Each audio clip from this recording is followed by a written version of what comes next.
Product of electrolysis, वैद्युत अपघटन के उत्पाद। देखो, हमने वैद्युत अपघटनीय सेल के बारे में डिस्कस कर चुके हम। वैद्युत अपघटनीय सेल में होता क्या है,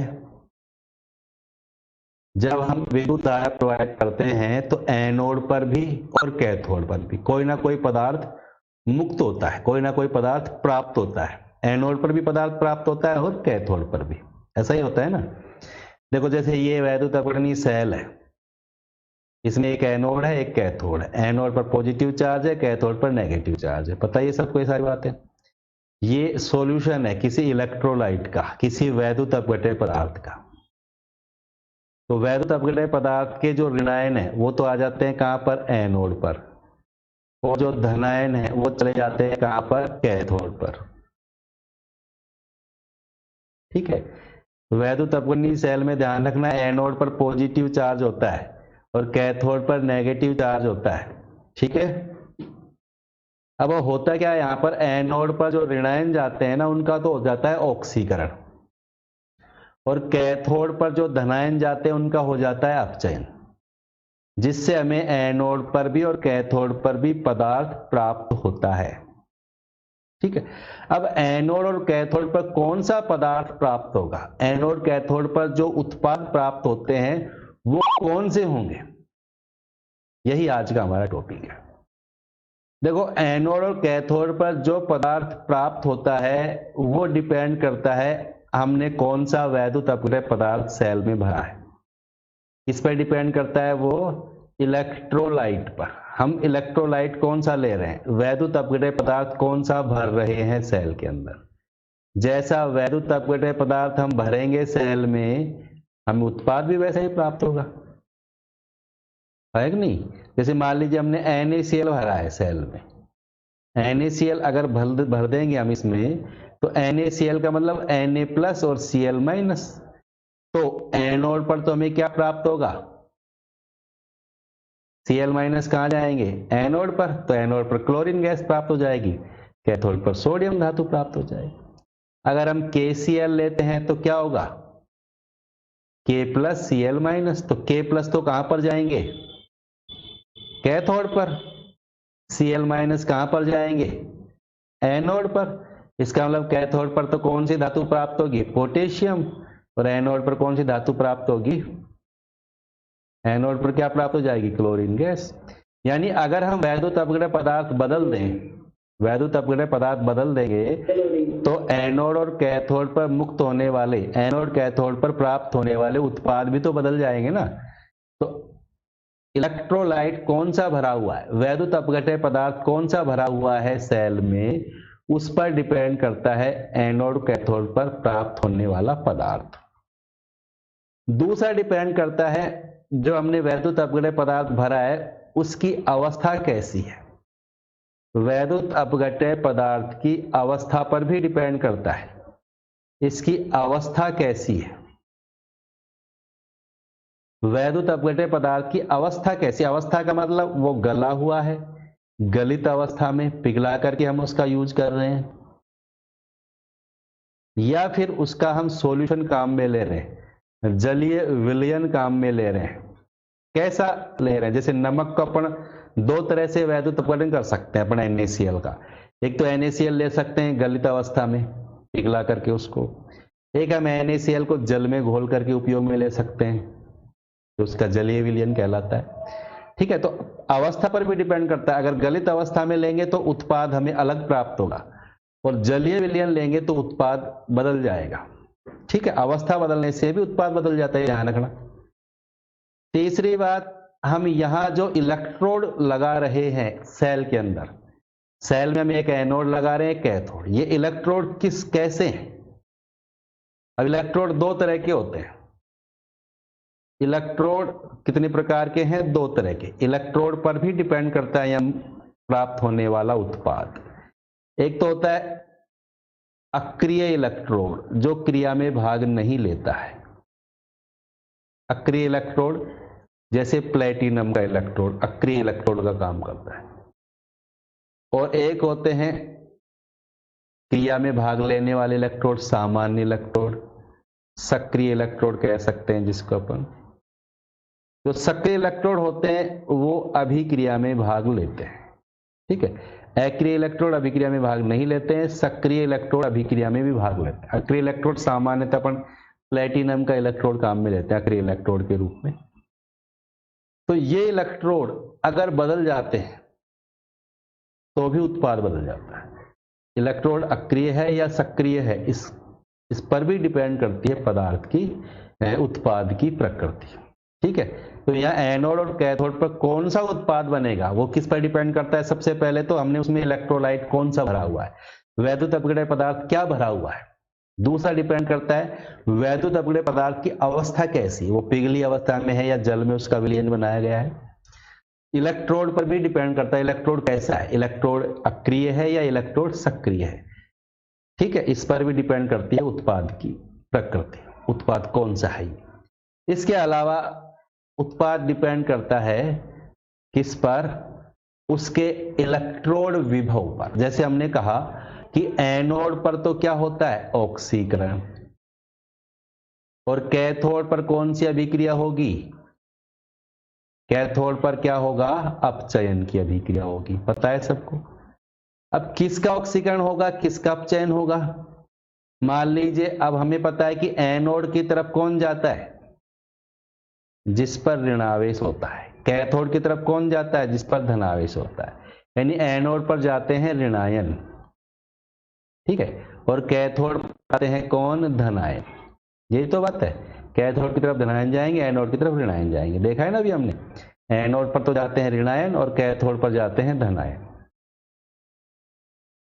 अब ऋणायन का तो होता है ऑक्सीकरण और धनायन का होता है अपचयन। मान लीजिए दो तरह के ऋणायन हो या दो तरह के धनायन हो, तो कौन से धनायन का अपचयन होगा या कौन से ऋणायन का ऑक्सीकरण होगा, यह डिपेंड करता है उनकी इलेक्ट्रोड विभव पर, उनका मानक इलेक्ट्रोड विभव कैसा है इस पर डिपेंड करता है। जिसका मानक इलेक्ट्रोड विभव ज्यादा है इसका मतलब उसका अपचयन पहले होगा, जिसका मानक इलेक्ट्रोड विभव ज्यादा है उसका अपचयन पहले होगा, और जिसका मानक इलेक्ट्रोड विभव कम है उसका ऑक्सीकरण पहले होगा, यह ध्यान रखना, ठीक है। अगर ऋणायन है तो उसका ऑक्सीकरण होगा, अगर दो ऋणायन है तो उसमें किसका ऑक्सीकरण पहले होगा वो डिपेंड करेगा उसके इलेक्ट्रोड विभव। जिसका इलेक्ट्रोड विभव कम है उसका ऑक्सीकरण पहले होगा। इसी तरह अपचयन उसका पहले होगा जिसका इलेक्ट्रोड विभव ज्यादा है, ठीक है। हम पहले भी बता चुके हैं आपको कि इलेक्ट्रोड विभव का मतलब यहां पर अपचयन विभव से ही है, और जिसका अपचयन विभव ज्यादा है इसका मतलब उसका अपचयन हो रहा है, उसका अपचयन पहले होगा। इस सारणी में, ये सारणी है वैद्युत रासायनिक श्रेणी बोलते हैं हम इसको, इस वैद्युत रासायनिक श्रेणी में जो ऊपर है ना उसका अपचयन पहले होगा, जो नीचे है उसका ऑक्सीकरण होगा, ठीक है। जो नीचे वाला है ना उसका ऑक्सीकरण पहले होगा, जो ऊपर वाला है उसका अपचयन पहले होगा। सारी बातें क्लियर हो जाएंगी। आगे एग्जाम्पल देखते हैं अभी हम। अब देखो पहला एग्जाम्पल देखते हैं हम यह बात करते हैं electrolysis of molten NaCl। Molten का मतलब पिघला हुआ NaCl, संगलित NaCl है, यहां पर पिघला हुआ NaCl, संगलित NaCl का वैद्युत अपघटन करते हैं हम तो उत्पाद क्या प्राप्त होगा हमें यहां। अब देखो संगलित का मतलब पिघला हुआ NaCl है, पिघला NaCl गलित अवस्था में NaCl है, इसका मतलब यहां पर और कोई नहीं है इसके साथ। अब इसका अपघटन होता है तो कौन कौन से आयन प्राप्त होंगे हमें, Na plus plus Cl minus, यानी यहां सॉल्यूशन में ये जो माइनस है वो तो किसका है Cl का, और जो प्लस है वो किसका है, यहां माइनस का मतलब तो है Cl माइनस, ठीक है। या माइनस का मतलब तो कौन है, सॉरी यहां एक सेकेंड, यहां माइनस तो किसके हैं Cl माइनस के, ये जो माइनस लिखा हुआ है यहां पर, और ये प्लस का मतलब धनायन है जो Na प्लस के। हमें पता है कि धनायन तो किसकी तरफ जाएंगे कैथोड की तरफ, ऋणायन किसकी तरफ जाएंगे एनोड की तरफ। अब Na+ कहां पर जाएगा? कैथोड पर। अब कैथोड पर जाएगा तो इसका क्या हो जाएगा? Na+ का कैथोड पर क्या होगा? अपचयन। हाँ, Na+ क्या करेगा? यहां से इलेक्ट्रॉन ग्रहण करके और सोडियम धातु में कन्वर्ट हो जाएगा, अपचयन हो जाएगा। और एनोड पर जाएगा कौन? ऋणायन। ठीक है, ये जो ऋणायन है वो कहां पर जाएगा? एनोड पर। ऋणायन कौन है यहाँ पर? Cl-। अब ऋणायन क्या करेगा? इलेक्ट्रॉन को त्याग करके ऑक्सीकृत हो जाएगा और यहां बन जाएगी कौन सी gas? Cl2 gas plus electron. ठीक है, ये गैस बन गई Cl2 गैस। तो एनोड पर जब हमने पिघला हुआ NaCl लिया है तो हमें एनोड पर तो कौन सी गैस प्राप्त हुई? Chlorine gas. और कैथोड पर हमें क्या प्राप्त हो रहा है? सोडियम धातु। तो धातु तो हमें प्राप्त हुई कैथोड पर और क्लोरीन गैस प्राप्त हो रही है एनोड पर। क्लियर हो गई बात सबको? अगर हम NaCl का जल में विलयन बनाएं और फिर उसका वैद्युत अपघटन करें तो क्या होगा? NaCl का जल में विलयन ले लिया हमने, electrolysis of aqua solution of NaCl। NaCl के जलीय विलयन का वैद्युत अपघटन करते हैं तो उत्पाद क्या होगा? देखो अब इस स्थिति में उत्पाद बदल जाएगा, क्योंकि अभी मैंने कहा कि अगर वैद्युत अपघटन की अवस्था बदल जाएगी तो उत्पाद बदल जाता है। क्यों बदलेगा उत्पाद? उसका रीजन क्या है? देखो अभी समझ में आ जाएगा। अब यहाँ NaCl का जलीय विलयन है, इसका मतलब यहाँ Na+ भी है और Cl- भी है। NaCl का मतलब तो यही हुआ। कौन कौन से आयन है यहाँ पर? Na+ और Cl-। इसके अलावा जल के अंदर विलयन बनाया है तो जल भी है ना यहाँ पर। यहाँ H2O भी है, HOH भी है। HOH का मतलब जल भी है यहाँ पर। और जल है तो जल के भी आयन बनेंगे। कौन कौन से? एक तो H+ आयन बनेंगे और OH- आयन। यानी यहाँ इस सेल में, इस डायग्राम में धनायन जो दिखाई दे रहे हैं ना हमें, ये धनायन Na+ भी हो सकते हैं और H+ भी। दोनों तरह के धनायन यहाँ पर Na+ भी है और H+ भी है। यह धनायन दो प्रकार के Na+ और H+। जबकि यहां ऋणायन कौन कौन है? ऋणायन भी यहां दो तरह के हैं, एक तो Cl- और एक OH-। दो ही तरह के ऋणायन है और दो ही तरह के धनायन है इस सॉल्यूशन में। पता लग रहा है सब क्यों है दो तरह के धनायन, दो तरह के ऋणायन? क्योंकि यह जल भी है और जल का भी तो आयन है यहाँ पर H+ और OH-।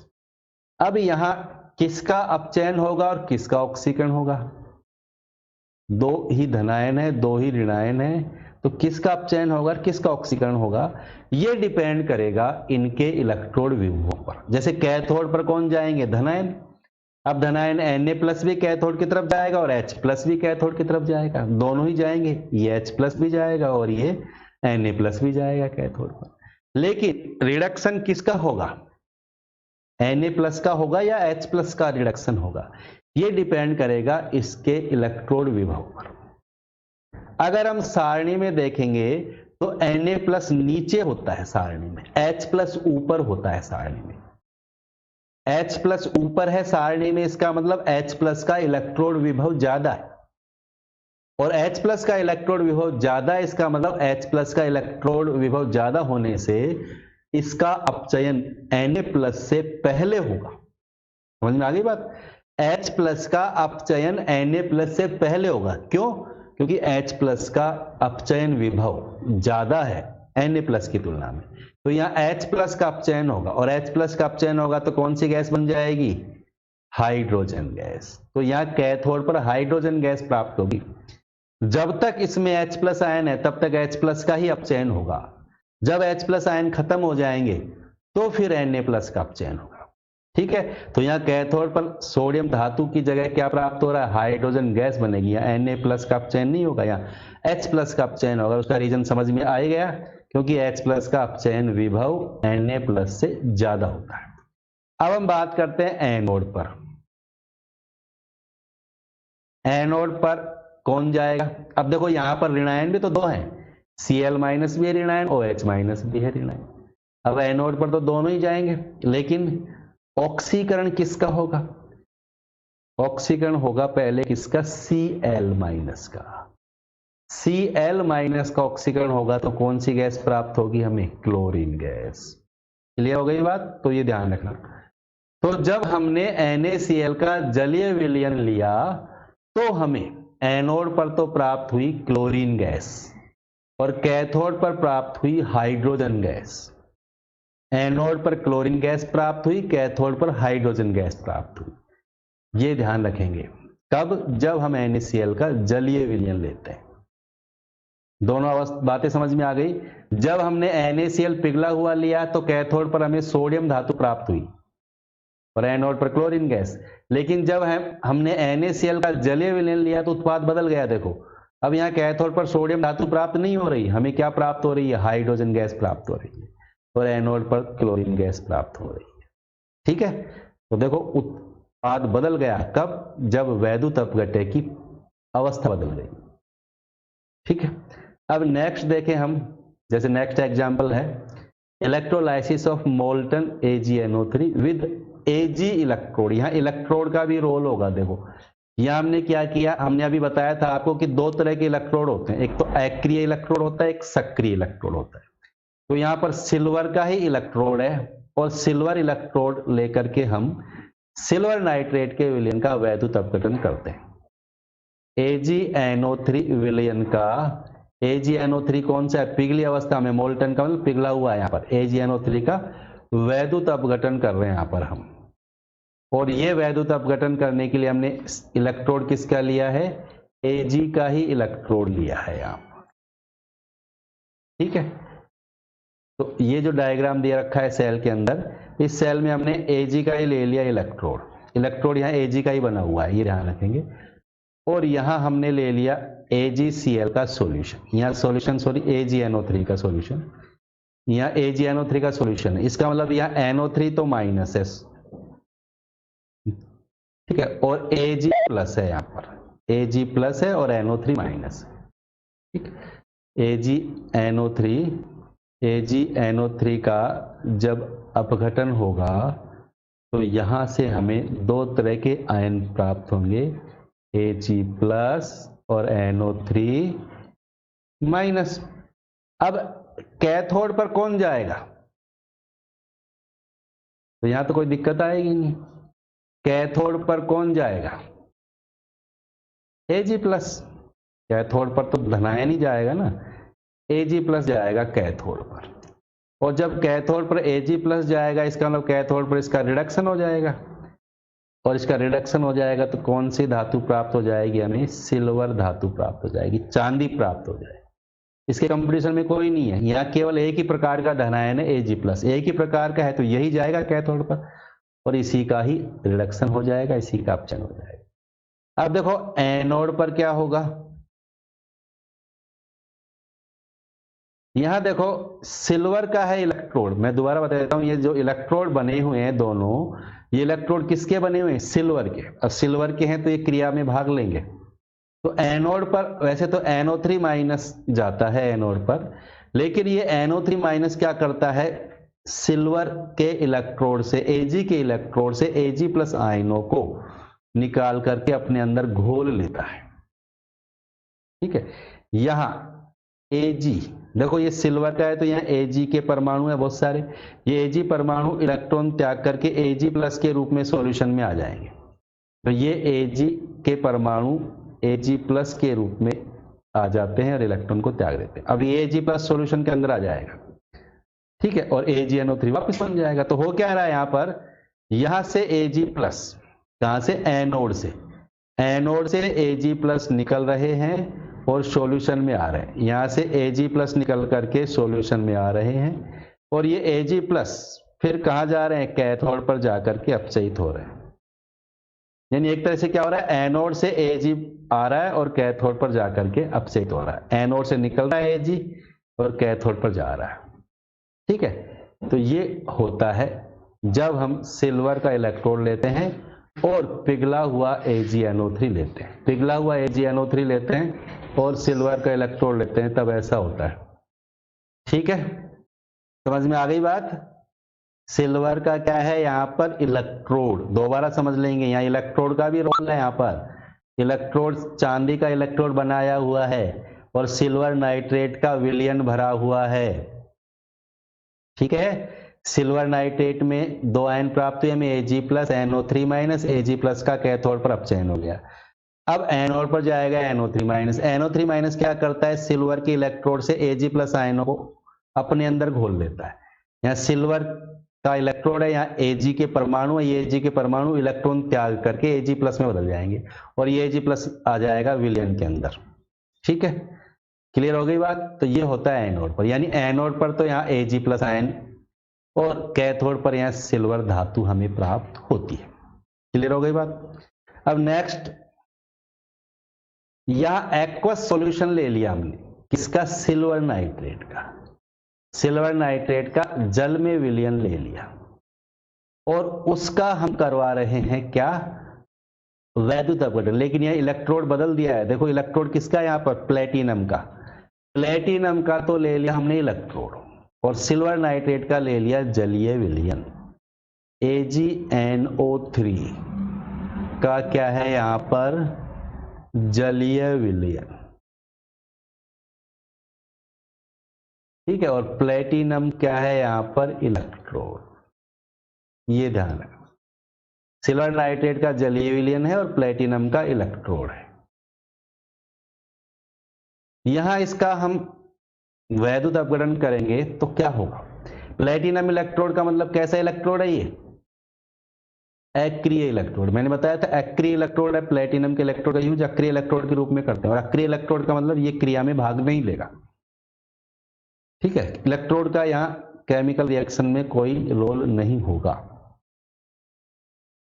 अब होता क्या है, ये सिल्वर नाइट्रेट का जल में विलयन बनाया हमने, तो सिल्वर नाइट्रेट का आयोनाइजेशन होता है, तो यहाँ आयन बनेंगे Ag plus plus NO3 minus.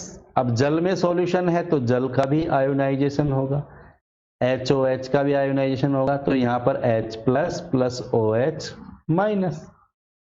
अब यहाँ देखो दो ही धनायन हो गए Ag प्लस H प्लस, दो ही ऋणायन हो गए NO3 माइनस OH माइनस। अब यहाँ कॉम्पिटिशन होगा, अब कौन से धनायन का अपचयन होगा और कौन से ऋणायन का अपचयन होगा, ये डिपेंड करेगा उनके इलेक्ट्रोड विभवों पर। अब यहां कैथोड पर कौन जाएगा, अब कैथोड पर तो Ag प्लस भी जाएगा और कैथोड पर H प्लस भी जाएगा, दोनों ही जाएंगे कैथोड पर। लेकिन रिडक्शन किसका होगा, रिडक्शन किसका होगा,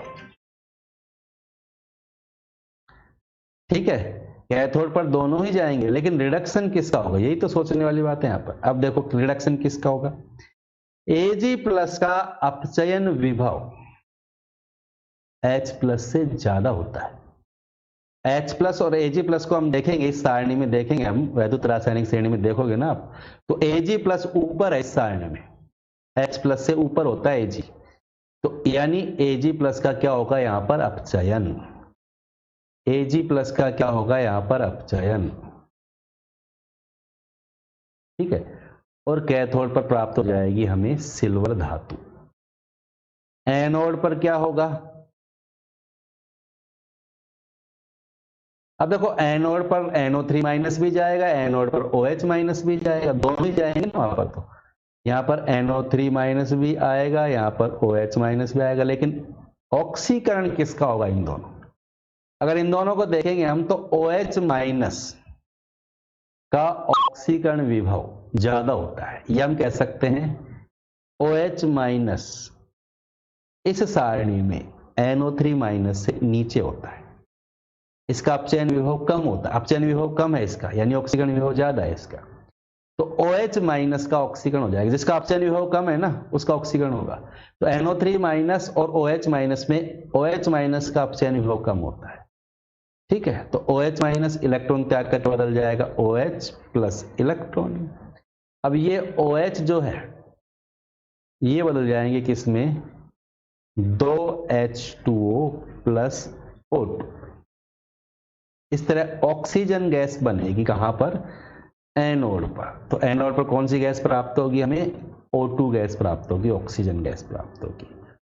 ठीक है, समझ में आ गई बात। OH माइनस का यहां क्या होगा, ऑक्सीकरण होगा एनोड पर, ये ध्यान रखेंगे सर। तो AgNO3 सिल्वर नाइट्रेट का एक्वा सॉल्यूशन लिया तो हमें कैथोड पर तो प्राप्त हुई Ag सिल्वर धातु और एनोड पर प्राप्त हुई हमें ऑक्सीजन गैस। क्लियर हो गई बात सबको। नेक्स्ट एग्जांपल देखें हम, यहां देखते हैं एक्वस सॉल्यूशन ऑफ CuCl2 है विद प्लेटिनम इलेक्ट्रोड। प्लेटिनम का तो ले लिया इलेक्ट्रोड और एक्वस सॉल्यूशन जल में किसका विलयन बनाया गया है, कॉपर क्लोराइड का, CuCl2 का, CuCl2 का जलीय विलयन है।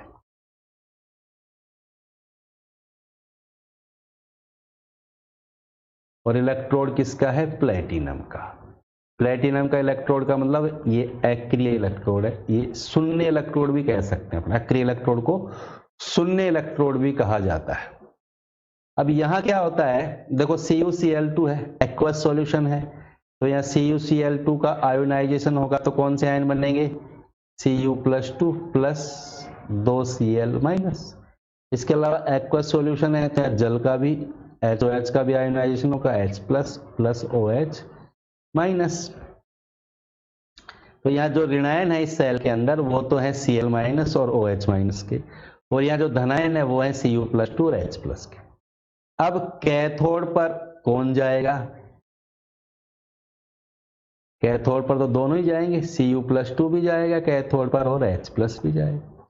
लेकिन अब किसका अपचयन होगा, Cu+2 का होगा या H+ का होगा, Cu+2 का अपचयन होगा। क्यों होगा, क्योंकि Cu+2 सारणी में H+ से ऊपर होता है। Cu+2 का अपचयन विभव H+ से ज्यादा होता है, इसलिए Cu+2 का अपचयन होगा और ये बदल जाएगा किसमें, Cu मेटल। ठीक है, तो यहाँ कैथोड पर हमें कॉपर धातु प्राप्त हो जाएगी। और एनोड पर देखो OH- भी जाएगा, Cl- भी जाएगा, OH- भी जाएगा एनोड पर और Cl- भी जाएगा। लेकिन यहां पर ऑक्सीकरण किसका होगा, Cl- का, और क्या बन जाएगी, क्लोरीन गैस प्लस इलेक्ट्रॉन। ठीक है, तो यहाँ क्लोरीन गैस प्राप्त होगी, ये ध्यान रखिए, Cl- का ऑक्सीकरण होगा। क्लियर, तो CuCl2 का जलीय विलयन होगा तो उत्पाद क्या होगा, समझ में आ गया, कैथोड पर कॉपर, एनोड पर क्लोरीन गैस। नेक्स्ट एग्जांपल देखें हम, electrolysis of dilute sulphuric acid with platinum electrode. यहां पर भी हम प्लेटिनम का इलेक्ट्रोड ले रहे हैं और डाइल्यूट सल्फ्यूरिक एसिड ले रहे हैं, तनु सल्फ्यूरिक अम्ल, तनु H2SO4, और क्या है, प्लेटिनम इलेक्ट्रोड, यानी यहां पर भी इनर्ट इलेक्ट्रोड है, एक्रिय इलेक्ट्रोड है, शून्य इलेक्ट्रोड है।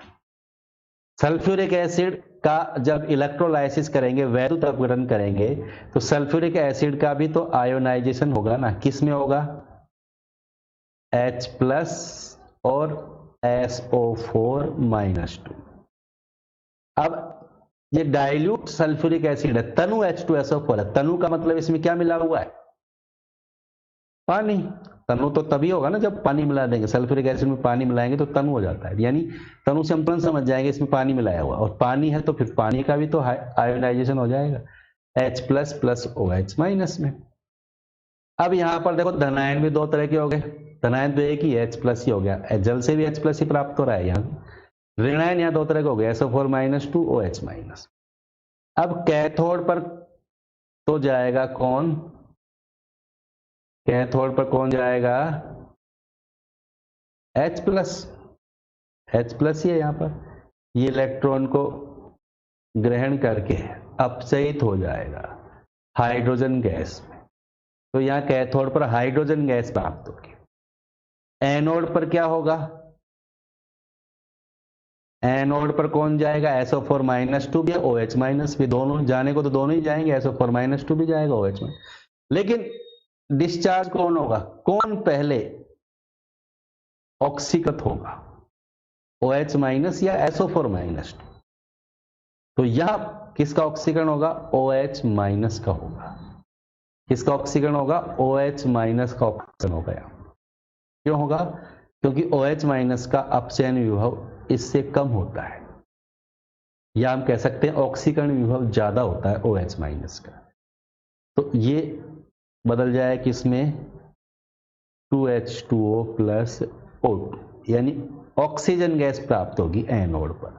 ठीक है, एनोड पर ऑक्सीजन गैस और कैथोड पर हाइड्रोजन गैस प्राप्त होती है। कब? जब तनु H2SO4 का उपयोग करेंगे और प्लेटिनम का इलेक्ट्रोड काम में लेंगे। तो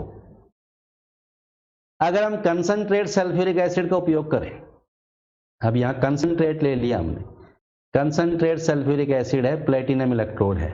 कंसंट्रेट का मतलब जानते ही हैं सब, सांद्र H2SO4, ठीक है, और प्लेटिनम इलेक्ट्रोड है। सांद्र H2SO4 का मतलब, सांद्र का मतलब समझिएगा यहां पानी नहीं है, ठीक है, या पानी बहुत कम होता है, जैसे पानी नहीं के बराबर है, कंसंट्रेट है।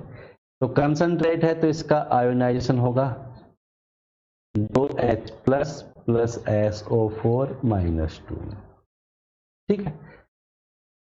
अब कैथोड पर क्या होगा? कैथोड पर कौन जाएगा? यहां पर H प्लस। एनोड पर कौन जाएगा? SO4 minus 2। तो क्या होगा? H प्लस जाएगा कैथोड पर, इसका हो जाएगा रिडक्शन और बन जाएगी हाइड्रोजन गैस। एनोड पर चला जाएगा कौन? अब इसमें बची गया कौन? SO4 माइनस 2 है, यही जाएगा एनोड पर, और ये एनोड पर जाएगा तो ये किसमें बदल जाएगा? H2O8 माइनस 2 प्लस 2 इलेक्ट्रॉन में। ये इस तरह इसका हो जाएगा ऑक्सीकरण, H2O8 माइनस 2 प्लस 2 इलेक्ट्रॉन में बदल जाएगा। क्लियर हो गई बात? देखो अंतर है, यहां पर डाइल्यूट सल्फ्यूरिक एसिड लिया तो हमें कैथोड पर हाइड्रोजन गैस और एनोड पर ऑक्सीजन गैस मिली, लेकिन अगर हम कंसंट्रेट सल्फ्यूरिक एसिड लेते हैं तो कैथोड पर तो हाइड्रोजन गैस बन रही है, लेकिन एनोड पर ऑक्सीजन नहीं बन रही, एनोड पर बन रहा है H2O8 माइनस 2। ठीक है, समझ में आ गया सबको? तो इस तरह वैद्युत अपघटन से जो उत्पाद प्राप्त हो रहा है कैथोड पर और एनोड पर, वो बदल जाता है, वो अलग अलग प्राप्त होगा। और ये पदार्थ, ये उत्पाद कौन कौन से कारकों पर डिपेंड करेगा? समझ में आ गया सबको? सबसे पहले मैंने बताया इलेक्ट्रोलाइट बदल जाएगा तो उत्पाद बदल जाएगा। दूसरा बताया इलेक्ट्रोलाइट की अवस्था बदल जाएगी, अगर वो जलीय विलयन है उसका, या फिर उसका पिघली हुई अवस्था में इसको काम में लिया गया है तो भी उसकी बदल जाएगा, उसका उत्पाद बदल जाएगा। इसके अलावा इलेक्ट्रोड बदल गया, इलेक्ट्रोड अक्रिय है या क्रियाशील है, सक्रिय इलेक्ट्रोड है, ठीक है। इन सब पर डिपेंड करती है उत्पाद की प्रकृति। क्लियर हो गई बच्चों? बातें समझ में आ गई सबको?